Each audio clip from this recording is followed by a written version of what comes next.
வணக்கம். பார்த்தீங்களா, ஊர்லேருந்து முருங்கைக்கீரை கொண்டு வந்திருந்தேன்.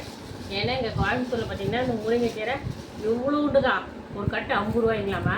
நம்ம ஊரில் பார்த்தீங்கன்னா இதெல்லாம் ஃப்ரீயாகவே கிடைக்கும். அங்கங்கே மரங்கள் இருக்குது. அதனால முருங்கைக்கீரை வந்து சாப்பிட்றது அவ்வளோ நல்ல விஷயம்.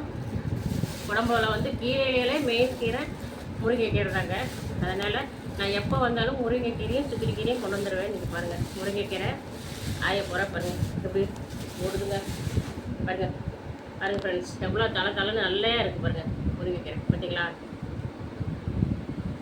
பாருங்க. அது பூவோட போட்டு சமைச்சோம்னா இன்னும் நல்லாயிருக்கும் பூவு. பார்த்தீங்களா. ஓகே ஃப்ரெண்ட்ஸ், நேற்றுக்கு சாயந்தரம் பறிச்சுட்டு வந்தால் தான்.